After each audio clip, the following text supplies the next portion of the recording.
Hello and welcome everyone to the 2023 State of the West Symposium, Navigating Borders in North America. I'm Mark Duggan, the Trione Director of SIEPR, the Stanford Institute for Economic Policy Research, and it's really an honor to co-sponsor today's event with our good friends at the Bill Lane Center for the American West. In just a moment, I'll turn things over to my colleague David Kennedy, who is the founding faculty co-director of the Bill Lane Center, and will help kick off the program.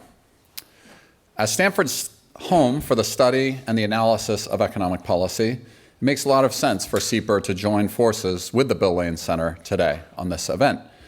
Many of our more than 100 faculty affiliates are working on topics including trade, immigration, globalization, and other highly policy relevant issues related to the US borders with Mexico and Canada. And core to SIEPR's mission is bringing together government and elected officials, business leaders, and academics to talk about and explore different facets of economic policymaking. We have each of these groups well represented in the room today, and I'm looking forward to a really robust discussion. Of course, the big news on the borders this week was the expiration of Title 42 here in the US, which was the COVID-era policy allowing authorities to immediately turn away migrants at US borders. While the headlines have understandably and rightly focused on what's been happening on the US-Mexico border during the past several days, there are some other issues along with this that we'll be digging into today. Individuals from Mexico have been the biggest immigrant group in the US for more than 4 decades. Pew estimates that around 2020, about 1 in 4 immigrants in the US were Mexican. And more recently, the Migration Policy Institute estimated this figure was 24%. So it's basically 1 in 4 immigrants, by far the biggest immigrant group. But when it comes to international students who are enrolled in US colleges and universities, China dwarfs Mexico. Open Doors, in collaboration with the US State Department, says there are about almost 300,000 Chinese students compared to fewer than 15,000 Mexico students in the US. Thus, perhaps an opportunity for the US and Mexico to deepen collaboration in this space and others. Taking a quick look at trade with our neighbors to the north and the south, Canada and Mexico are by far the US's largest export markets. We trade about $1 billion in each direction with each of these countries, with a modest trade deficit with Canada and a slightly larger trade deficit with Mexico, but they are 2 of our 3 largest trading partners, with China being the other. These are just a few really high-level data points to help frame where we will be going today, and I'm really excited to hear from our panelists and our speakers about their perspectives on so many of these issues. Before I hand things over to David Kennedy, I do want to give a special thanks to several people for putting the program together here today. I know there are many, many people. Whenever you do this, you run the risk of leaving someone out, but I know there are many, many people who worked really hard to organize things. But I want to give an extra big thank you to Alberto Diaz, Kate Gibson, Blas Perez Henriquez, Greg Roston, and Preeti Haymeyer, and of course a gigantic thank you to Tina Lathia and Aline Kadawal for the logistical support for this event. With that, happy Friday to all of you. Welcome to the SIEPR building, and let me welcome my friend and colleague, David Kennedy. Thank you, David, for the partnership on the State of the West, and thanks to every one of you for being here with us today. And David, here you are. Thank you, Mark. And let me say on the Bill Lane Center side, we're very proud to be with you for the 10th annual State of the West Symposium in partnership with SIEPR. And I want to add to your welcomes. Other people will be welcome through the day, but a special welcome to Alejandro Bologna, the consul from San Jose. So very glad for your presence here today, too. As I said, this is the 10th annual State of the West Symposium co-sponsored by SIEPR and the Lane Center. Our usual format in past years has been to have an opening keynote address by one of the presidents of one of the 4 Federal Reserve banks that serve the Western region. That's San Francisco, Dallas, Kansas City, and Minneapolis. And then evening closing remarks by whoever is the sitting chair of the Western Governors Association. We're departing from that format this year, and not for the first time, to include not only a discussion about matters strictly U.S. side of the 100th meridian, the famous eastern boundary of the arid region of the continent, But on prior occasions, we've also included representation from Mexico, most notably Agustin Carstens, when he was the president of the Bank of Mexico, was our guest here a few years ago. So this year, again, we're focusing not only on Mexico, but also on Canada, and we're therefore living up to the full billing of the full name of the Lane Center, which is the Bill Lane Center for the Study of the North American West, not just the U.S., but the whole continental proposition. So this seems especially timely this year. Not only is this the first of our post-COVID meetings in person, that's timely all by itself, but there are so many issues on the agenda of the three continental neighbors, Canada, U.S., and Mexico, including not only the relatively new USMCA, which we'll devote a whole panel to discussing this afternoon, and of course the kinds of issues that are on the daily news every day on the U.S.-Mexican border, but also a lesser-known matter, which may or may not come up in this afternoon's discussion. We're also in the midst of renegotiating the Columbia River Treaty with Canada, which comes up every few years, and there are some vexed issues surrounding that particular negotiation that haven't received a lot of press coverage, but we may hear more about them later on today. We have an absolutely stellar roster of participants and presenters and panelists, and I'm looking forward, as Mark said, to a robust discussion. And we're going to begin with some pep talks, I'm not sure what to call them, but greetings from, first of all, from Esteban Moctezuma, the Mexican ambassador to the United States, followed by, again on video, some remarks from Ken Salazar, the U.S. ambassador to Mexico. So I'll direct your attention to the screen, and then I'll come back and introduce our keynoter. Hi, everybody. I want to acknowledge the work of Stanford University, the Bill Lane Center for the American West, and the Stanford Institute for Economic Policy Research for organizing the 2023 State of the West Symposium. I had the opportunity of guest lecturing at Stanford just a few weeks ago for the course Public Policy, Energy, Clean Innovation, and Sustainability. And I extend my sincere gratitude to my friend Blas Perez Enriquez for entrusting me with these students and for the engaging conversation with him and his Stanford colleagues that day. This annual symposium continues to serve as an essential platform to address the pressing issues that affect the well-being of millions of Americans, Canadians, and Mexicans. And what we have in front of us is a great challenge, which is to build up the North American region.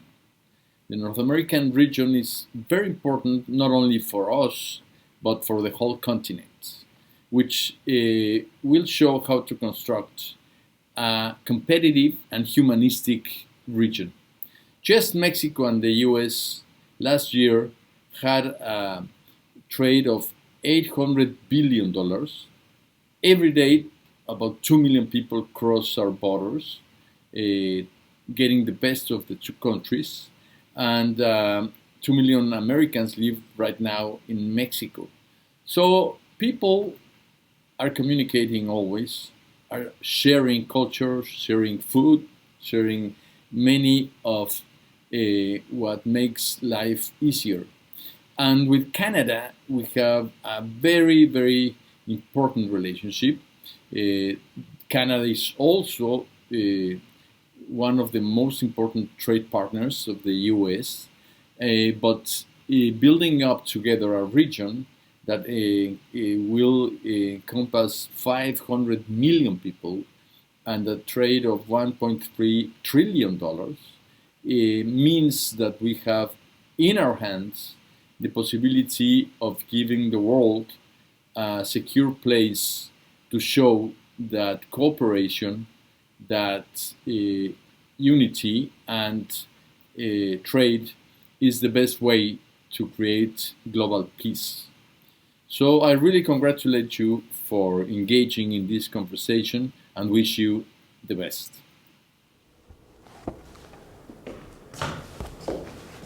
How are you?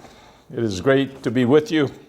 I want to thank my wonderful friend David Hayes, Deputy Secretary of Interior, and so much more for inviting me to be a part of this. For David Kennedy, who's a Stanford Center for the American West founder, a legend for the world and a legend for the West. Thank you for inviting me to the State of the West Symposium. It is my pleasure to be with you at this annual State of the West Symposium at Stanford University. Let me recognize the Bill Lane Center for the American West and the Institute for Economic Policy Research for organizing this symposium and for their tireless efforts to promoting a more integrated North America. I also want to congratulate the organizers on the 10th anniversary of this joint program. 10 years, that's a good long time to go. Shows you got sustainability there. Through all of your efforts, you've helped deepen the personal ties and strengthen the regional relationships by making sure the people understand each other. California embodies the strong connection between the United States and Mexico in Tijuana and San Diego and the two economies. This year, as we celebrate here in Mexico 200 years of the diplomatic relations between the United States and Mexico, this is an excellent opportunity to recognize that we are two nations with one shared history and one future that we have to work on to understand and to lift up together. We are united, the United States and Mexico, by our social, geographical, and economic ties. Today, we are in a transformative moment in that bilateral relationship. Under the leadership of President Biden, he has stood for the proposition that we must transform that relationship to make it stronger, to make it more durable. We're neighbors forever. We're not going to change that. And our countries are stronger when they are together, and are even stronger when we work together with Canada. This transformational time that we're in is embodied by many, including by President Biden, President Lopez Obrador, and Prime Minister Trudeau at the North American Leaders Summit. We met here in Mexico, January 8th, 9th, and 10th. And there the governments agreed that we would work together on shared opportunities and competitiveness, that we would integrate the supply chains of North America, and that we would collaborate together to address the common challenges of our time, especially in the issue of climate, the difficult challenges of immigration, and the trafficking of fentanyl, arms, and the smuggling of people. I am more determined and more optimistic than ever about our shared future. North America offers all the ingredients to become a global economic powerhouse and lead in protecting our planet, our environment, and to fight against the ravages of climate change. We must together seize this opportunity so that our people, our children, our grandchildren, enjoy a sustainable future and a prosperous one as well. The US-Mexico-Canada Trade Agreement, USMCA, is part of the transformation. It is the most modern trade agreement in history, and it enhances growth while also protecting labor, workers, and engaging in sustainable growth. Under President Biden's leadership, Congress has also passed game-changing North American-centric legislation that will spur competitiveness and inclusive economic growth. The Inflation Reduction Act is only one example, but it is historic. It will generate unprecedented investment that we have needed for a long time to combat climate change. Never happened before. What it will do is rapidly deploy clean energy solutions that is already happening, including in California and Arizona and throughout the country, and create good paying jobs. This is a priority because attracting manufacturing jobs of the future will require abundant, affordable, reliable, and clean energy. California has been a leader in these efforts. We've worked hard now over more than a decade with California on renewable energy, harnessing the power of the sun and the power of technology. And you're proving in California that you can grow and you can fight climate change at the same time. Another example of some of the work we're doing together is the CHIPS Act, the Bipartisan CHIPS and Science Act. That legislation will help us strengthen supply chains and realize the benefits of nearshoring. As I speak to you today, there is a high-level meeting in Washington on semiconductors and on the integration that is made possible by that act. Now, the borders we share with Canada and Mexico are key to mutual prosperity and a more dynamic integration. And through our strong trilateral relationship, we're united to face these shared challenges. And we have made historic agreements in a variety of ways, including between the United States and Mexico, we're building a secure and modern 21st century border. First time ever, 200 years of history. The US did its thing, Mexico did its thing, now we're doing it together. We're going to build the best, most modern border that is secure for both people as well as for the goods that go across the border and are essential to the integration of our supply chains. We're working together to make sure that that happens. Now, to take advantage of technology, you at Stanford know this, all the California tech institutions know this, all of higher education know this. Our young people must have the educational tools to reach their potential. When I was in California for the Summit of the Americas, I met with the university chancellors and presidents from throughout California. They understand. Our people have always understood, our parents understood, that without education, we can't really seize the opportunities of today and the future. The academic and professional exchanges between our two countries offer this opportunity. Now, we have started an initiative here which some people say it's too big, that we can't get there. I think we can. We call it the Bicentennial 200 Education Challenge. Today, there's only less than 15,000 Mexicans studying in the US, and about the same number of Americans, of US students studying in Mexico. What's wrong with that picture? There's 360,000 plus Chinese studying in the US, 50,000 plus South Koreans. That's good, but how about our neighbor to the south with only less than 15,000 students studying in the US? We need to do more. And so our challenge, and we have many universities in California across the United States participating in this, is let's increase that number by more than tenfold. Let's do it in this bicentennial 200 year, a celebration of the 200 years between the United States and Mexico. Now, there's some tough issues. I work on them every day. David will know what it's like when you work on these very, very difficult issues. Challenges like migration and security, the unprecedented challenges that we are seeing. However, we're making progress on those fronts. We are moving forward in a joint way to make our communities safer. We're fighting against these transnational criminal organizations. We're going after the arms traffickers that are bringing arms to the south, taking the precursors for fentanyl and chemicals to the north that are killing over 100,000 people in the United States.